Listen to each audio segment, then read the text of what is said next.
The trend that we see is that in the next 3 to 5 years, commercial intelligence capabilities will be on par with all but the most exquisite government intelligence capabilities. Because again, most of the data is on the outside and so is the analytical capability. Thousands of companies show up to sell their technology to the U.S. Department of Defense each year. But so few will transition from proof of concept to true production across the valley of death. The select few who do, their stories are rarely told. Until now, I'm Noah Scheinbaum, and this is Crossing the Valley. Today's guest is Sami Semwangu. Sami is a two-time founder and a former defense contractor. His company is Bazze, a data infrastructure organization designed to revolutionize the way that national security analysis happens by using commercial data first. Sami steered Bazze through early SBIR wins across multiple valleys of death, including a foray into the private sector. And today, he's positioned to take advantage of one of the many macro trends that's driving defense tech. In this conversation, we go deep into his stories, his mindset, and the lessons he's learned along the way. Enjoy. All right, everyone. Excited to be joined today by Sami Semwangu, the founder and CEO of Bazze. Sami, this podcast has been 10 years coming, I think, probably. It's awesome to have you here, man. Thank you so much. Let's start right off the top, because what I'm super excited about for this conversation is not many people know about exactly what it is you're doing. And it's really important at a time that a major trend is kind of upon us. Tell us, what is Bazze? What are y'all up to? So Bazze, we are an intelligence platform for the defense and intelligence community. What we enable them to do is know everything about a person, place, or thing using commercial data. So for example, let's say U.S. forces are deployed abroad and they're at a forward operating base and they see someone who looks out of place. They can take a photo of that person, upload it to our platform, identify who that person is, understand where they live and work, what are they saying online, to understand, what kind of risk does that person pose to U.S. forces in that particular location. That's just one of many examples of how our company is leveraging data that's out there to help the U.S. government and our allies know more about the world. That's some really futuristic stuff, right? You're talking about, there's layers of facial recognition, kind of pattern to life, all this different stuff that you're bringing together. And there's a key part of that I want to dig into, which is that you said it's all commercial data. This isn't about taking kind of exquisite, bespoke, highly classified data sets from the intelligence community. You're talking about commercial data. Is that something that's been a long time coming? Is that have intelligence agencies been leveraging this commercial data, or are you guys kind of at the crest of a wave here? It's a long-term trend that's accelerating. And what it means is there's way more data in the open world here than there is in the classified spaces. If you think about the proliferation of cell phones and cameras and satellites, just the growth of commercial data or data gathered and sold by companies is exploding. And what's really important alongside it is also the explosion in analytical capabilities, or AI, most often referred to, and the ability to make sense of it all. And so really the trend that we see is that in the next 3 to 5 years, commercial intelligence capabilities will be on par with all but the most exquisite government intelligence capabilities. Because again, most of the data is on the outside and so is the analytical capability. I don't know if that's exciting or if that's horrifying, right? What does that mean for the world when you think about a country like the United States that's invested in our intelligence community really since in its modern form, since kind of World War II, but even long before that. And we've built up this kind of moat and all these capabilities. Are you now saying those are going to be wiped out by what's coming out of the commercially available sphere? If we continue to do the things that we've always been doing for the last 20 years, yes. If you look at the conflicts in the Middle East and certainly Eastern Europe, you're seeing how commercially available tools and data are driving tremendous impacts on the battlefield against legacy systems like tanks and so on and so forth. So that is a trend that we are seeing. And so we believe it's critical that the U.S. defense and intelligence community kind of wakes up to this reality that things are moving so fast, because we can't keep doing things the way we've been doing it for the last 20 years. The next conflict is going to be very different from the last. And so we need to take new risks to prepare for that. It's kind of wild to think about that you could have small groups of highly sophisticated actors, whether they're data experts or technologists, who are able to basically outfox the international collection apparatus that the United States has put in place. That's a scary thought. And it certainly sounds like, okay, if this is where we're at, Bazze is a company perhaps whose time has come. So tell us the story of where you are in your company's trajectory. This is not a company you started last year, but it's also not a company you started 20 years ago. So how long have you guys been going? Kind of where are you on the maturity curve? I started in 2019. We're 5 years in. And right now we work with the US government and a handful of our allies in the Five Eyes and NATO alliances. But one thing is I don't want to just complain about the world and say, hey, we have to change. I think what's really important is to talk about, what can the intelligence and defense community do at a ground level to adopt this new world? And I think that something that's really important is how we incentivize the collection of intelligence within the defense and intelligence community. Intelligence is there to enable policymakers to make the best decision possible, to narrow the range of decisions to the one or two, ideal ones or best ones. We need to incentivize the IC to fill the intelligence gap, not incentivize how they gathered the intelligence. And so what that means is folks on the ground need to equally value data that's provided by the commercial world, as well as their classified means. So as long as they're filling the gap, that's the most important part. I think right now, say if I were director for a day at the agencies, we would really be pushing folks from line officers through management to focus on filling the gap as opposed to conducting operations that collect data. Because why would we spend precious resources collecting data that's otherwise available in the open world? There's real magic that happens inside those buildings, some really special capabilities. And it's our belief that in this new world, they should first start with the commercial data to see, hey, what's already out there?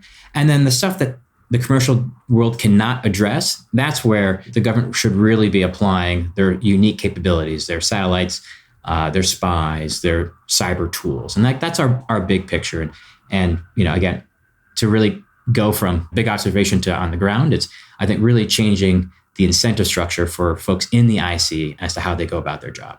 Sami, what did you see 5 years ago that led you to say, now is the time to start this thing called Bazze, and I'm the person to do it? At that time, it was just clear that the early 2000s, 2010s, the data that previously had been only the province of three-letter agencies was now just available, sitting in the repositories of many companies, both large and small. I had spent about a decade in the national security community and was saying, well, why go through all that pain when we can eventually affect it as a little glib, but, purchase it online. As a friend of mine said, it was like classifying a phone book. What's the point? And so at that point in time, in 2019, we saw that there just had to be a better way of going about it.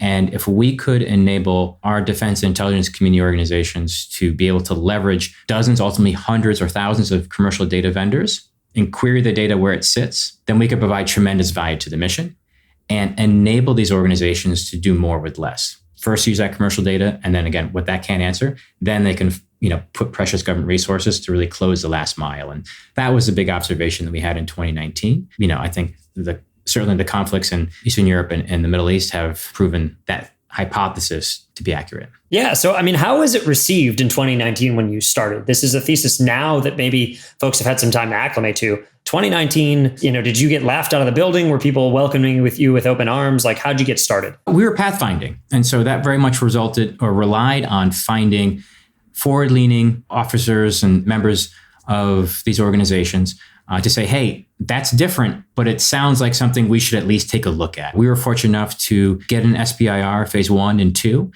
and build a product that was soon deployed to the field, maybe 3 or 4 months into our SBIR Phase 2, and provided real value. As I mentioned before, Ukraine changed everything.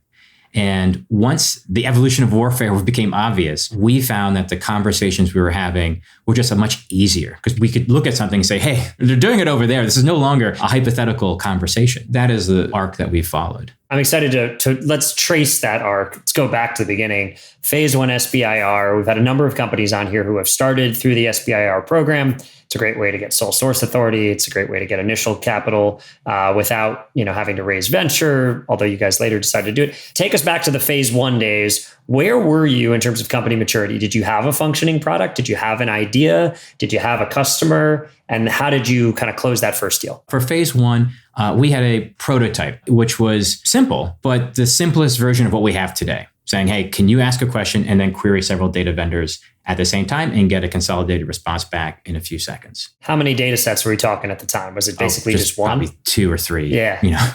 So more than really one. just MVP, minimally viable. We applied for the phase 1, which was the pitch day that happens in New York City. I don't know if they're still doing it today, but the takeaway is you pitch to a program executive office, a PEO, for 5-10 minutes. They ask you questions. And if they like you, you get to swipe a credit card and you get $160,000, give or take, to find a customer over the next 6 months. We were incredibly fortunate to be selected for that. And for the next 6 months, I called everyone I could find to find a customer who would sponsor us for a phase 2. We were incredibly fortunate to find a close friend who was working at a forward deployed unit, and they were our first customer. And the phase 2 worked incredibly closely to validate, hey, is this providing value to your kind of daily workflow, if you will? And because of that close relationship we had, we were able to kind of get to value really quickly and ultimately deploy it into their work in a matter of just a month or 2. Yeah, no, I think a couple things to pull out there, right? One, relationships do matter, and the power of those relationships, especially in the early days. People look at that and they're like, oh, you got to know someone in defense. Isn't that weird? It's like, that's how business gets done everywhere, right? You, especially your early customers, people are selling to their friends, you're selling to people you used to work with. That is not actually all that different in this industry than others, but it's just a little bit more cloak and dagger, a little bit harder for kind of folks who are not part of the world to build those relationships, perhaps. And the second thing is kind of speed to value, and just you, I think, put your finger on very quickly was, if we don't just kind of like quickly outkick our coverage here, we're going to be up a creek without a paddle. We're not going to have the ability to continue on. One thing, Sammy, that we didn't discuss is, like, when you went to that pitch day, what was the company at that time? Did you have employees? Did you have venture capital? Was it just you? Like, kind of what was the structure on SBIR 1, day 1? It was myself and 2 engineers. I am technical-ish, but as a poli-sci and Mandarin minor, I'm not the person to be coding. But what we did bring, though we were a small team, is a lot of customer empathy, because we came from that world. And so that enabled us to, I think, bring something to the table that was valuable or close to what we thought they would want. And that's really how we've grown the team. Is obviously you don't have to come out of the government, but it's certainly a nice thing to have when you're a small team, because there's much less of a gap you have to fill in as far as experience to get to that value. Yeah, no, I mean, I think it's a really interesting lesson for folks who are listening now. In the time since when you guys stood up the company, 2019, we've seen the influx of venture capital. We've seen a heck of a lot more entrepreneurs join into the defense and kind of A&D world, and they're raising large amounts of money before the doors even open in some cases, and they're going to market for the first time with teams. And I think the kind of the bootstrapped approach of me and a couple of 10 part-time or something like that is kind of the ethos of certainly of the lean method, and can totally bear fruit. So let's continue on that journey. You get this credit card swipe. First of all, $160K on a credit card swipe for a pitch. That's a hell of a good deal. I don't know if the Air Force is still doing that, but that's a hell of a deal. When you went from 1 to 2, again, for folks who are newer to the show or newer to the industry, this sounds linear. It sounds sequential. It sounds like you start with 1 and then you get 2. That process, as we know, is not linear. It is not guaranteed. Yeah, you absolutely have to, scratch and tooth and claw to get that phase 2, which you did. Let's pick up the story there. After you've delivered value to this customer in this time frame, which is fairly short, what happened next? Did they bring more money to the table? Did you transition to that kind of phase 3 direct award, or what happened from there? And this is the beginning of the cautionary tale. As I mentioned, we were deployed in a real world scenario using a counterterrorism CT mission. We had low level kind of on the ground people using it, line officers. And then we briefed it up to the 2-star responsible for that entire organization. And her office were happy. Thumbs up. I think that we're the best entrepreneurs in town and that we're on the fast track to many great things. What happened was that our champions PCS'd or moved out of their position to elsewhere in the command. And so as everything is really flying, our critical members of our team are no longer there. And their replacements, who were great and supported us, just didn't have the same understanding, the same motivation. We lost everything. And I didn't really appreciate how fast things had kind of gone to zero. We ultimately were dead and I didn't know it. And so that phase 2 did not come to anything. It just died. And that was a really painful process. As I think about what I would have done differently at that point in time is, leveraging the work we're doing at phase two, creating a much wider customer pipeline. It's an obvious statement, but you get so focused on delivering for that phase two. And when you're a small team, it's really easy to spend all your resources on a customer who's really engaged, but then you have that single point of failure. And so had we earlier approached other government customers and sales partners who are already working with our target customers, I think we could have eased a lot of the pain that we end up feeling after the conclusion of phase two and until ultimately, we were able to sign more contracts.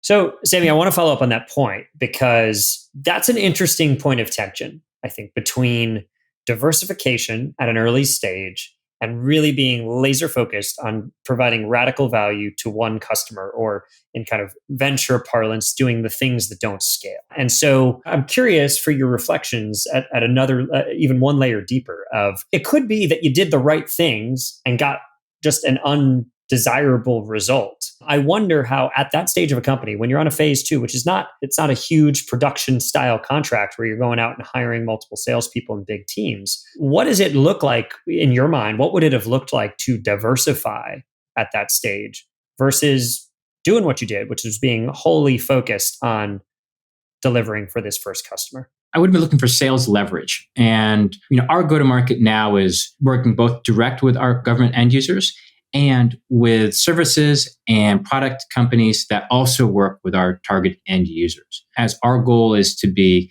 ubiquitous, like if you want to incorporate commercial data into your operations, we want to be your data engine. As you heard, when you used to buy a laptop that said Intel inside, we want to be like Bazze inside, if you will. And so to that point, we would have been engaging with the large primes.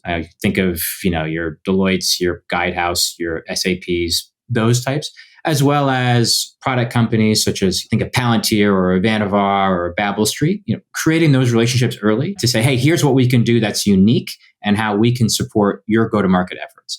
And through that, getting more at-bats early on while you're a small company. And that's really what it looked like.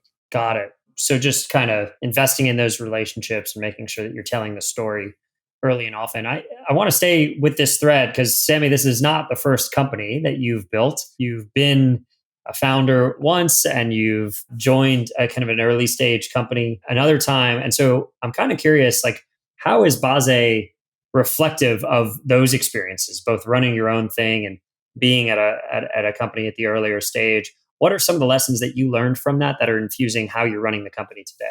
First part, and these are going to be very obvious points, team. I mentioned the team that we have today is superb. And we've been intentional about bringing on folks who, understand the customer really well. And that enables us to be quite productive given the small size. And so not only complementary skills, but also having that customer intimacy. Also, I think the other mistake I made with the previous company was just, I ran it probably 8 to 12 months too long.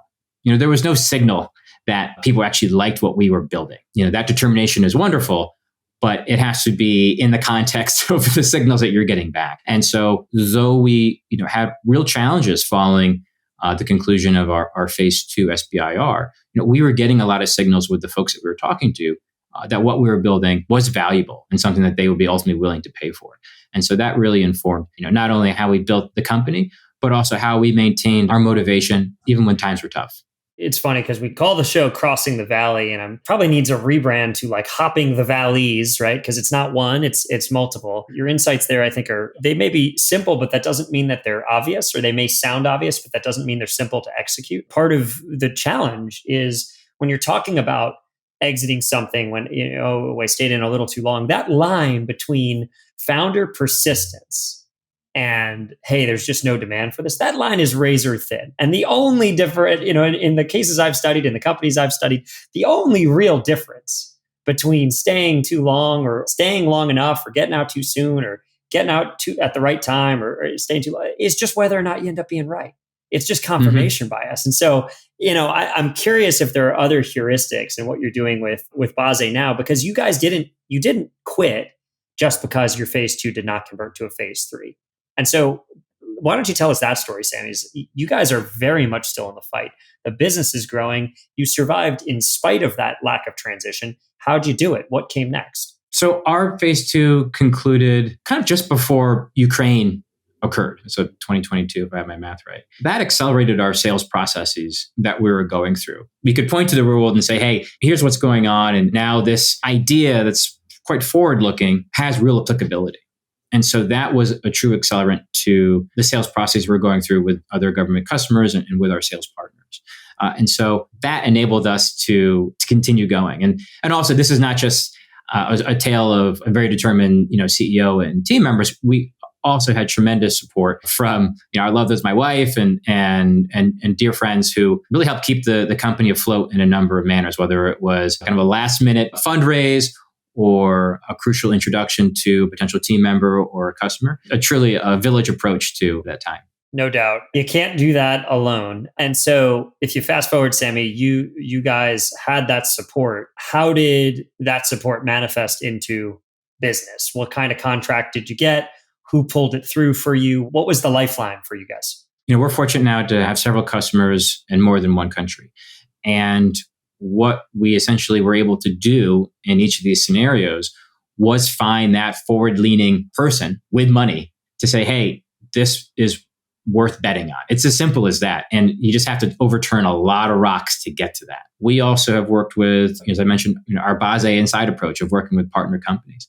They have also brought deals to us to say, hey, we need a commercial data capability to satisfy this contract that we were just awarded. And Bazze is a great fit. And so we've been incredibly fortunate to really fast forward to a lot of deal opportunities through both, again, our direct efforts and then working with our partner companies. Let's double tap on that because partnership is such an interesting one. I try to always follow that thread in these conversations because it gets a bad rap. There's nothing worse than a bad partnership, but a great partnership is very often highly correlated with company success. Direct sales is really hard in the federal government. Partnering to win is a really important strategy. For you, how do you know a good partnership versus a bad one when you maybe, you're dealing with a company for the first time? Like, is it just, hey, all money spends the same? Or how do you think about this is a team that we can really work with versus this is not going to be worth the headache? Another obvious point, it's alignment, right? We can often do things that they can't, and they can do things that we can't. So one of the major challenges in selling to the government is staying close to the customer. They often work in classified spaces in giant windowless buildings, surrounded by barbed wire. As a young company, we do not always have the resources to be with them on a day-to-day basis. Yet many of our partner companies do have that ability, but they can't do what we do. And so there's this kind of peanut butter and chocolate combination that incentivize both companies to really collaborate in a meaningful way. Oftentimes in these partnerships, people think about the defensive. Well, how am I going to get screwed? There are plenty of horror stories out there. Our approach is, we're on the front foot. We believe we've got something unique, and we're eager to partner with folks and say, hey, let's go do this. And when we find another organization with a similar approach, we find that we get to value really, really quickly. Alignment is a good way to put it. I think screening for it is hard. I'm going to ask the question. You don't have to answer it, but is there a story of partnership gone wrong? Like, can you think of a time when you went down a path with a partner where you're like, all right, let's do it. And for whatever reason, the fit isn't right. The deal falls through. Something doesn't bear fruit and you have to opt out. We find that some partnerships are just less productive than others. And so if there isn't a great alignment or a great story for us together, just kind of nothing happens typically. And that's okay, because that just may be a temporary circumstance, and things may change in 2 weeks or a year or two. And then one of those partners comes back and says, hey, actually, we have this great opportunity. Let's go forward. And so that's what we have found to be the case, as opposed to maybe some of the other kind of horror stories that you've heard out there. Fair enough. Or death by 1,000 meetings or something like that, right? It's just let's keep talking about what we might do together. But we're preparing for a day in the future where that might be the case. One more on this. Do you typically get brought in when you're partnering with companies? Is it in the business development stage, or is it once a deal is awarded and now they're putting a team together? I'm kind of curious where you've seen the most success. The whole range. So we work with Bazze. We plug into numerous data vendors to provide consolidated insight to our customers. And so oftentimes we are pathfinding with new data types and new workflows that to date haven't been thought possible, like the example I discussed earlier about the facial recognition.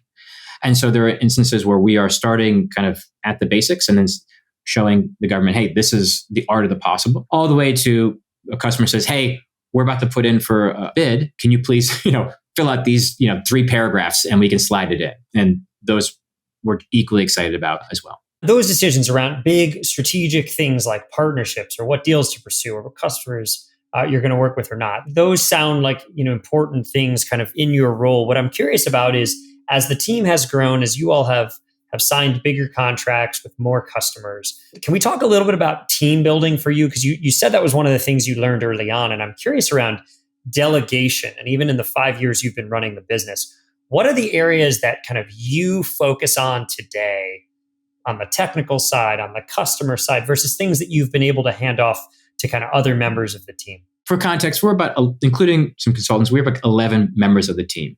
And so we're still quite small. And as a result, everyone is doing multiple roles, as you can imagine. As CEO, we've been focused on bringing on folks who are kind of a fire and forget missile, especially in a remote environment. So they're able to take general guidance and then implement it. Now, that's not to say we're not checking in on a daily occasion to make sure that we're all on the same page, but that's really important for us. And so as we've hired, as I mentioned before, there's a customer intimacy. There's also an experience element where we feel confident that they're going to be able to execute on their own. We have hired through our personal networks, but also through LinkedIn. So our last 2 members of the team have messaged me and said, hey, I think what you're doing is quite interesting. Kind of I'd love to be part of that story, and here's where I think I could plug in. And our hearts are always open to those sorts of approaches because, that's kind of the being on the front foot kind of approach that we embrace here at the company. Yeah, no, I mean, I think standing for something is a really good, or taking kind of a controversial position in any kind of way, whether that's working in defense or working in intelligence, is an easy way for people to self-sort. But it's worth asking the question, Sammy, because you guys you're in a domain that I think is uncomfortable to a lot of people. You're a data collection, right? If you could show someone my picture and they're going to figure out everything they need to know about me, like, holy heck, that's scary. How do you think about the privacy concerns and the legacy, the history of kind of mass collection of information on the American citizens by our government? How do you thread that needle with the market that you're in right now? We share all those exact concerns, and that informs everything that we do, from the way we acquire data, ensuring that our vendors are collecting that data in a way that both accords with the law and our values, ensuring that our customers have the appropriate data rights, to who we work with and where our use cases are applied. And so that is a constant conversation that we are having. It also informs, how we, a major part of what Bazze does is, we're not hoovering up massive amounts of data. We enable our customers to ask targeted questions and then get just the sliver of information they need to answer their most important questions. And so that is, I think, that kind of data minimization is something that we have applied, certainly in relation to many of the things that we've seen in the past. Yeah, no, I imagine that's an ongoing conversation, and one that is you probably want to play out in conversations with the team and with customers, and not in the press, because when they get a hold of something like that, they kind of over-the-top stories that are meant to inflame passions are probably not constructive to business. But it's good to hear that you share the concerns around data privacy and not massive information collection. Sammy, I know we just have a few minutes left. I am curious where this company, where you go from here, because it sounds like you're at the kind of the forefront of a big movement, a major movement, one that could totally change the way our intelligence and national security communities operate. I'm just curious where you guys are at, where you're going next. Are you working towards program of record? Are you looking at commercial applications? How are you thinking about the future of Bazze? We are focused entirely on the defense space right now and supporting the U.S. and her allies. That remains our sole focus. We're very early in our journey, as you know. We're going to continue pushing as fast and as far as possible, both going direct and with our partners, again, with that Bazze Inside approach that we've mentioned. We ultimately aspire to have a commercial business, but we feel that we have to earn the right to expand to the commercial world by first delivering for our government customers. So it's government first and maybe someday commercial. And it's, by, with, and through partnership is the way to go. Are you pursuing direct government sales, or is that a much smaller portion of the business at this point? We are. So it's all the above. All the above. We've learned how to do that well over the last few years and lots of lessons learned. I can imagine. Let's ask one more, which is, as you think about the folks that you meet at conferences or that you're bringing into the company, who may one day want to go start their own companies, when you're thinking about the junior enlisteds or the folks coming up through the intel community, the people who are entrepreneurial and spirited in nature and want to make a difference for the mission, and they're thinking about how they can get involved in that fight. Think about a message to your younger self. Like, what do you think are the one or two things that are most important for somebody who wants to be a defense national security entrepreneur based on your experiences?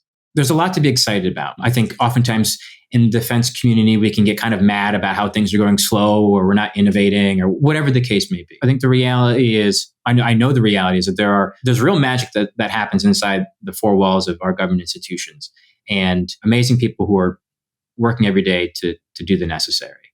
And our role on the outside is to enable them to do that just bigger, faster, stronger. We have great folks in government and we've always had a great community on the outside, but there's a real energy now in just the last few years of coming out of government into the national security space, but also folks who have no connection to national security space to date. And I think that's amazing because this is not a little club. We need everyone rowing in the same direction. And so I think the most important thing is there's a lot of hope and a lot of positivity and a lot to be excited about from the people who are participating in that. So that's just kind of the big picture.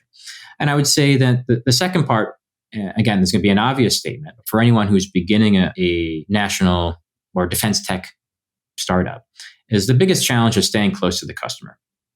Because again, they often work in these large facilities far, far away. It takes real creativity to get that customer intimacy, whether you're a former government person or new to the space entirely. And so I would say that is something that one has to be thinking about early on to ensure that you're building something that they actually want. Well, Sami, if people want to follow along the Bazze journey, or if somebody sees their calling in, working with you and helping to grow this, how can they follow along, or how should they get in touch with the Bazze team? We can email sales@bazze.io if you're a data vendor and you think that you can add value to the mission, or think you can be a great partner with us, or we can be a great partner for you in your go-to-market motion with our defense customers. Similarly, if you're excited about joining the team, you can email just as well, or send me a message on LinkedIn. And we're always going to take the call for someone who's excited about the mission and has a vision for what they can bring to the table. Awesome. Sami, you're doing cutting-edge work on an important mission at a crucial time. So thank you for what you're doing and for taking some time to join us today on Crossing the Valley. And we'll hope to have you back in the future when Bazze is on the other side of the next valley. Thank you. No, it's been a real pleasure.